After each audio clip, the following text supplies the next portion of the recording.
자, 여기 구글 지도를 한번 보도록 하겠습니다. 대한민국이 여기 있고 여기 지금 아프리카입니다. 아프리카에 제가 찾아놓은 곳으로 한번 쭉 들어가 보겠습니다. 수력발전소로 제가 지금 가보려고 합니다. 여기 보시면 젠감이나 수력발전소가 있는데 보시면 이렇게 강에 여기 강이 있죠. 강에 젠감이나 수력발전소가 이렇게 있습니다. 여기 보이시죠? 네. 이 발전소를 제가 왜 보여드리냐면 지금 우리의 삶이 어떻게 바뀌고 있는지 보여주는 아주 소중한 사례라서 제가 여러분들께 같이 공유하고자 보여드립니다. 그래서 잠비아 북서쪽에 국가의 전력망과 350km 떨어져 있는 외딴 곳에 발전소가 건설됐습니다. 이게 이 발전소의 모습인데 이 발전소는 이 동네에 국가가 발전소를 지어줄 그런 재정이 없어서 영국에 있는 의사가 모금을 하고 또 나중에 잠비아 정부도 일부 거들고 해서 2010년도에 300만 달러를 들여서 이 발전소를 건설했다고 합니다. 원래 이 발전소가 있기 전에는 이 지역에 전기가 아예 없었고 영국의 외과 의사가인 피터 길 박사가 여기에 발전소를 건립하기 위한 모금 활동을 진행한 것은 병원이 있는데 병원에 전기가 들어가지 않아서 병원에 전기를 공급하고 또 주민들이 최소한의 문명을 누릴 수 있도록 발전소를 짓자고 모금 활동을 벌여서 2010년도에 발전소가 지어졌다고 합니다.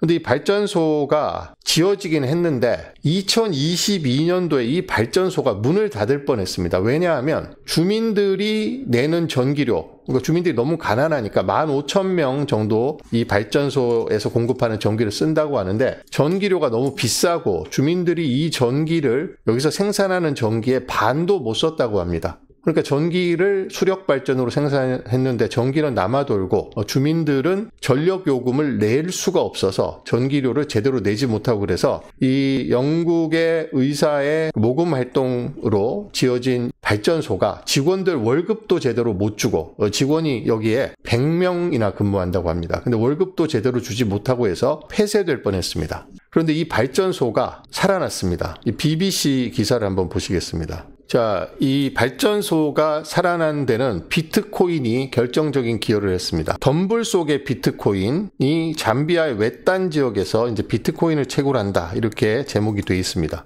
한국어로 한번 번역을 한번 해보겠습니다. 암호화폐 광산을 저기다 만들었습니다. 저기에서 지금 생산되는 전력이 절반밖에 쓰지 못했기 때문에 남는 전력을 다 버렸다고 합니다. 그런데 여기에 나이로비에 본사를 둔 회사가 여기 남는 전력으로 비트코인을 채굴하자고 해서 그때부터 비트코인 광산이죠. 비트코인 채굴장을 여기에 건설을 했습니다. 비트코인 채굴장을 건설해서 여기 보시는 사진이 이 수력발전소에서 나오는 남는 전력으로 비트코인을 채굴하는 시설인데 120대의 채굴기가 여기서 돌아가고 있다고 합니다. 그래서 이 채굴기 덕분에 이 발전소가 경영난에서 완전히 벗어나서 주민들의 전기 요금도 깎아주고 그래서 발전소가 계속 유지 가동되는 것은 물론이고 직원들 월급도 주고 비트코인 채굴된 돈으로 주민들의 전기요금도 깎아주고 그래서 원래는 이 지역의 전기요금이 비싸니까 전기요금을 낼 여력이 없어서 사람들이 전기가 공급돼도 제대로 쓰지 못했는데 비트코인 채굴 덕분에 전기료도 떨어지고 해서 이제는 야간에도 전기를 켜고 경제활동을 할 수 있어서 전기가 상징적으로 들어오던 지역에서 전기가 뭔가 기능적인 활동을 할 수 있는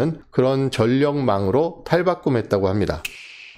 BBC가 잠비아의 이 지역의 비트코인을 활용한 유휴 전력 활용 사례를 아주 상세하게 보도를 했는데요. 방송 프로그램도 만들어서 내보냈습니다. 그 지역의 발전소에 근무하는 직원의 말과 BBC 보도를 한번 잠깐 보시겠습니다. It's very noisy, but it's a beautiful noise. Because the truth is, this noise means we're making money. In Bitcoin, there are no banks or financial institutions, so every transaction needs to be checked and verified and added to the public list of payments by Bitcoin mining computers. As an incentive, this network of volunteer miners is rewarded with new coins. At the moment, the mine here earns about $5 in Bitcoin per day per machine. 자, 여기 비트코인 채굴기가 120대가 있는데 한 대당 하루에 $5를 번다고 합니다. 남는 전력으로 그동안 수력 발전으로 생산한 전력이 남아 돌았지만 국가 전력망하고 연결되어 있지 않기 때문에 이 지역에서 전력이 소비되지 않으면 전력을 다 버려야 했습니다. 그런데 이 남는 전력으로 비트코인을 채굴을 해서 그 비트코인을 팔아서 발전소 운영 자금으로 충당을 하는 건데, 현재 비트코인이 120대의 채굴기가 한 대당 하루에 $5를 벌고 있다고 합니다. 그러니까 120대니까 하루에 $600를 버는 거죠. $600면 우리 돈으로 84만 원이고 한 달에 한 2,500만 원 정도를 채굴기가 남는 전력을 이용해서 돈을 벌고 있습니다. 그러니까 연간 한 3억 원 정도 되는 돈이죠. 그래서 이 돈으로 직원들 월급도 주고 주민들의 전기요금도 깎아주는 그런 일석이조의 효과를 누리고 있다고 합니다. Because their unique model where they can take excess power flexibly to create value through the computing power has transformed our operations. 자, 그래서 이 비트코인이 우리가 왜 전력을 낭비한다, 그래서 환경을 파괴한다, 이런 인식을 많이 갖고 있는데, 비트코인이 그게 아니라 이 수력 발전은 친환경 발전이잖아요. 근데 수력 발전을 통해서 발전하는 전기는 전력의 생산량을 임의로 조절하기가 되게 어렵습니다. 뭔가 연료를 투입해서 하는 게 아니기 때문에 물의 낙차로 발전을 하는 거기 때문에 전력 생산 최대 허용치를 다 못 쓰면 나머지는 다 버려야 됩니다. 이렇게 남는 전기로 비트코인을 채굴을 해서 팔게 되면 다른 곳에서 비트코인을 채굴하기 위해서 써야 되는 전기, 그 전기는 남는 전기가 아닐 수도 있죠. 그래서 이 전력 저장 장치도 없고 국가 전송망을 통해서 다른 지역에 전기를 보낼 수도 없는 이 외딴 곳에 이 발전소를 만들었는데, 이 발전소에서 남는 전력으로 생산하는 비트코인을 생산하니까 이 비트코인이 말하자면 전기 저장 장치 역할을 하고 있는 겁니다. 그래서 주민들이 삶을 크게 개선시켰고, 지금 아프리카에 이렇게 외딴 지역에 전력이 아예 공급되지 않는 곳에서 사는 사람이 무려 9억 명이라고 하는데, 이런 비트코인 채굴과 이런 수력 발전, 이런 친환경 발전을 결합시키면 아프리카에도 그런 환경을 파괴하지 않고 친환경적으로 주민들에게 전력을 공급하고, 또 남는 전력으로 비트코인을 채굴해서 전력의 생산 단가를 낮추고, 이런 일거양득의 효과를 볼 수 있다는 게 이 잠비아의 이 발전소를 통해서 확인이 됐습니다. Around 30% of the plant's revenue now comes from the Bitcoin mine. Bitcoin mining didn't build Zengamida hydro plant, but there's no doubt it's been a win, not just for the energy company and the Bitcoin miners, but also for the local town. 아프리카에는 지금 300기가와트 이상의 미개발 전력이 있는데, 그동안 국제적인 에너지 회사들이 그 풍부한 전력을 활용해서 뭔가 발전소를 짓고 전력을 생산하려고 해도 이게 밀집화되어 있지 않고 다 떨어져 있기 때문에 전력을 생산해서 그 지역에서 충분히 쓸만한 그런 기반도 없고, 전력을 송전해서 다른 곳으로 보낼 수 있는 그런 시설을 건설하려면 돈이 너무 많이 들기 때문에 아프리카에는 발전소를 짓지 못했는데, 이 잠비아 같은 이런 모델이 지금 굉장히 효과적인 것으로 확인이 돼서 지금 다른 지역에서도 잠비아 이 모델로 수력 발전소를 지어서 비트코인을 채굴하고, 비트코인으로 채굴해서 판 돈으로 전기료를 깎아주고 직원들 월급이 주는 이런 상생의 모델이 지금 인정받고 확산되고 있다는 이야기입니다. 그래서 비트코인과 관련해서 비트코인은 전력을 너무 많이 쓰기 때문에 환경을 파괴한다, 이런 비판이 많이 있죠. 그래서 일론 머스크가 테슬라가 비트코인으로 결제해서 테슬라를 구매할 수 있도록 허용했다가 환경론자의 비판에 부딪혀서 테슬라가 비트코인 결제를 취소를 했습니다. 근데 저는 일론 머스크가 이것을 영구적으로 취소한 게 아니라 환경 반대론자들의 그런 목소리를 의식해서 일시적으로 중단한 조치고, 조만간 일론 머스크가 다시 비트코인으로 테슬라의 제품을 구매할 수 있도록 허용해 줄 것이라고 생각하는데요. 그래서 비트코인이 전력을 많이 소비하는 함하고 이것이 환경을 파괴한다는 논리에 대해서 아프리카 잠비아 이 발전소 사례는 반박을 하고 있습니다. 여기에 대해서 BBC가 어떻게 보도했는지 한번 보겠습니다. The mission to get electricity to isolated communities is a monumental task in Africa. A 2022 estimate from the International Energy Agency suggests 600 million people on the continent are without power. But because of Bitcoin's reputation, some companies and authorities remain uncomfortable with including it in electrification projects. These are the kind of operations that dominate crypto mining. Globally, the industry is estimated to use as much energy as a small country like Poland. The environmental impact has long been a concern too, but according to analysts, there are signs that could be improving, with more of the mining giants moving to sustainable energy mixes instead of just fossil fuels. 비트코인이 환경을 파괴한다는 그런 일반적인 인식이 이 사례를 보면 바뀔 수 있겠구나 하는 생각이 듭니다. 자, 부탄이 비트코인을 채굴하고 있다고 제가 말씀을 드렸는데 비트코인을 국가별 보유량을 보면 미국이 32만 개로 가장 많이 갖고 있고 그 다음에 중국이 19만 개, 영국이 한 6만 5천 개 정도를 갖고 있습니다. 그 다음에 우크라이나, 그 다음이 부탄 정도 되는데요. 그러면 부탄이 한 5위 정도 됩니다. 부탄이 비트코인을 보유하고 수 있었던 방법은 히말라야에서 나오는 풍부한 전력을 쓰고 남는 전력을 비트코인을 생산했기 때문입니다. 원래 이 부탄은 비밀리에 여기 보면 콰이어틀리라고 되어 있죠.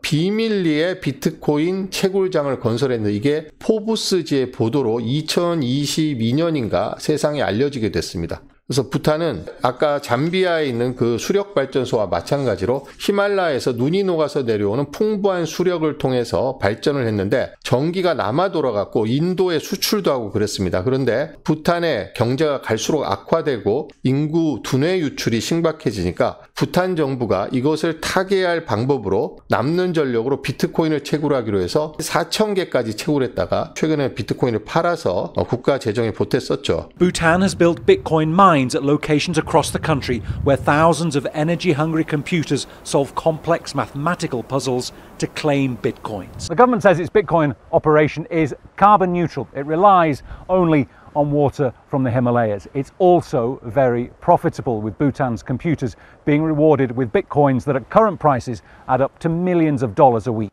부탄은 인구가 한 80만 명 정도 된다고 합니다. 그런데 지금 산업 자체가 관광업 외에는 딱히 돈 될 만한 산업이 없기 때문에 관광이 국내 총생산의 10% 정도를 차지하고 있다고 합니다. 그래서 수력 발전으로 발전한 전기를 인도에 팔거나 하는 방법으로 재정을 보충해 왔는데 경제 사정이 갈수록 안 좋아지니까 비트코인을 채굴해서 비트코인을 이미 한 3,000개 정도 팔았습니다. 여기 보시면 부탄에는 2016년부터 2021년까지 숙련되고 교육받은 인구의 10%가 부탄을 떠났습니다. 부탄에서 먹고 살 게 없으니까. 그래서 부탄 이민자 인구가 그전보다 2배가 증가됐고 공무원들은 특히 엘리트들, 교육을 많이 받은 사람들이 공무원이 되는데 공무원들이 사표를 내고 외국으로 이민 가는 사태가 계속 가속화됐습니다. 그래서 2019년 이후부터 2023년까지 공무원 수가 계속 줄어들고 해외로 이민 가고 두뇌가 유출되니까 부탄 정부가 비트코인을 채굴하기로 해서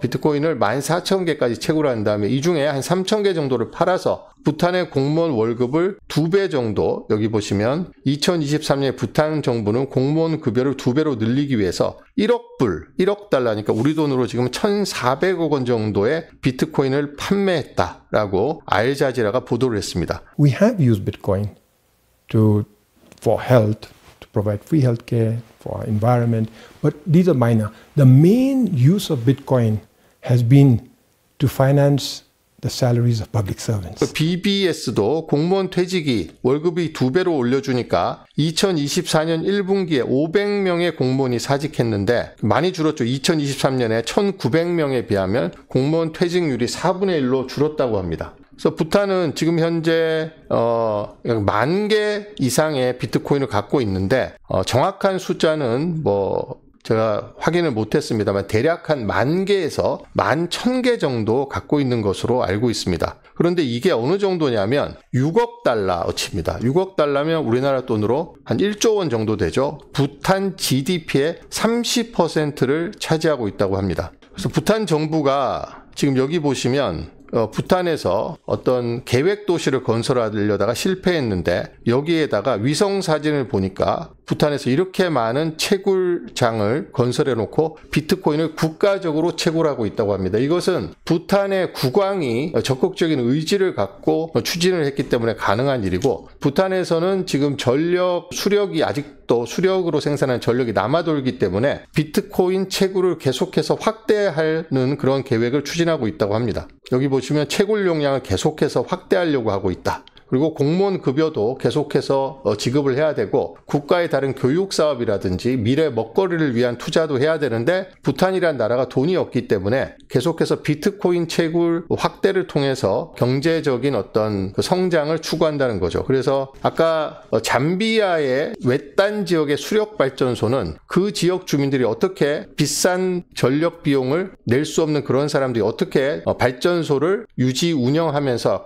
싼 값의 전력을 쓸 수 있느냐의 좋은 사례를 보여줬다면, 부탄 같은 국가는 이제 다른 나라들에게 신흥 기술을 위해서 수력 발전과 같은 천연 자원을 활용할 수 있다. 국가의 재정을 위해서 무슨 화력 발전이라든지 이런 환경을 파괴하고 탄소를 많이 배출하는 그런 게 아니라 태양광이라든지 수력이라든지 조력이라든지 이런 친환경 발전을 통해서 비트코인을 생산해서 국가 경제를 성장시킬 수 있다는 걸 보여준 거죠. 그리고 이제 부탄 같은 나라는 기반 시설도 없고 경제력도 세계에서 가장 가난한 나라라고 불릴 정도로 바닥이기 때문에 관광이나 농업 같은 전통 부분에 대한 의존을 할 수밖에 없는데, 이 수력 발전소를 통한 비트코인의 채굴은 대규모 기반 시설의 건설이 필요 없이 그냥 발전 시설과 채굴 장비만 있으면 비트코인을 채굴할 수 있거든요. 그러니까 이런 소규모 국가들이 경제를 다각화하는데 아주 효과적인 방법을 부탄이 보여준 거죠. 그리고 부탄이 비트코인을 채굴하기 시작한 게 2020년 그때쯤으로 알려져 있는데, 인도에서 채굴 장비를 대거 들여와서 채굴을 시작했다고 하는데, 이게 포브스지가 최초로 보도하기 전까지 몇 년 동안 부탄이 비트코인을 채굴하고 있다는 사실을 아무도 몰랐습니다.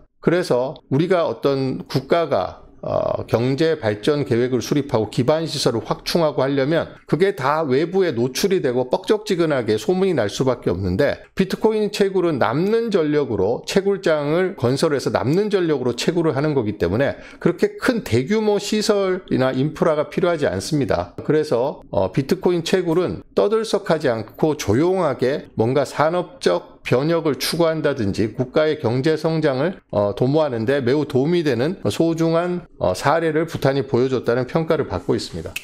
그래서 지금 우리나라도 지금 지역별로 전력을 생산하기 위해서 원자력 발전소도 있고 화력 발전소도 있고 우리나라의 발전 용량이 매우 많습니다. 그런데 이게 여름에 피크 또 겨울에 피크, 이때 전력 소비량 1년에 한 2번 정도 있는 최대 전력 소비량에 맞춰서 전력을 생산하고 있기 때문에 그렇지 않은 기간에는 생산돼서 남는 전력을 지금 다 버리고 있거든요. 그래서 이런 전력을 활용해서 비트코인을 채굴을 하면 연간 2만 개, 3만 개 정도는 너끈히 채굴할 수 있다. 이런 전망 분석이 있습니다. 근데 우리나라는 비트코인에 대한 부정적인 인식, 비트코인은 투기적 자산이라는 인식, 비트코인과 암호화폐에 대한 어떤 탄압적인 정책, 언론의 비트코인에 대한 자극적인 보도, 그리고 일반인들이 비트코인의 어떤 원리라든지 철학이라든지 채택이라든지 이런 것에 관심을 갖기보다는 비트코인을 단기적으로 투자를 해서 돈을 벌겠다는 이런 생각들, 이런 것들이 다 얽히고 설켜갖고 비트코인에 대한 매우 부정적인 인식을 갖고 있거든요. 근데 아까 아프리카 잠비아 사례에서 보거나 부탄의 사례에서 보듯이 비트코인은 이렇게 남는 친환경 에너지를 잘 활용하면 그 마을을 살리고 주민의 삶을 개선시킬 수 있고, 우리가 공들여 생산한 아까운 전력을 버리지 않고 100% 다 쓸 수 있고, 그리고 부탄같이 가난한 나라, 전통적인 농업이나 관광업에 의존해서 가난에서 탈출하기가 매우 어려운 그런 나라에서 비트코인은 엄청난 새로운 기회가 돼주고 있다는 거죠. 그래서 지금 미국이 비트코인을 정부가 32만 개를 보유하고 있고, 또 신시아 루미스 상원의원이 100만 개까지 늘리자는 비축 법안도 내놓고 있고, 지금 또 클래러티 법안이라고 암호화폐를 증권이 아닌 상품으로 명확하게 규정하자는 법이 상원 통과를 앞두고 있습니다. 그리고 안티 CBDC 법안도 지금 상원 통과를 기다리고 있죠. 그리고 미국의 스트레티지 같은 기업이 비트코인을 전략적으로 사 모으고 있고, 블랙록이라든지 이런 미국의 월가의 대형 금융기관들이 비트코인에 대한 투자를 계속해서 확대하고 있습니다. 그래서 지금 아프리카의 사례, 부탄의 사례, 미국의 사례에서 보면 우리나라도 비트코인을 이런 투기적 자산으로만 볼 게 아니라 비트코인의 잠재력, 그리고 비트코인이 갖고 있는 비전, 또 비트코인이 만들어낼 변화, 비트코인이 이런 남는 전력, 친환경 전력을 생산해서 에너지 저장의 어떤 수단으로서 활용될 수 있는 가능성, 이런 것 등등을 고려해서 국가적으로 비트코인에 대한 좀 종합적이고 체계적인 접근 방법을 마련하면 좋지 않을까. 그래서 제가 오늘 잠비아와 부탄의 사례를 여러분께 설명드리면서 비트코인에 대한 인식의 변화를 여러분들이 가질 수 있으면 좋겠다, 이런 취지로 말씀을 드렸습니다.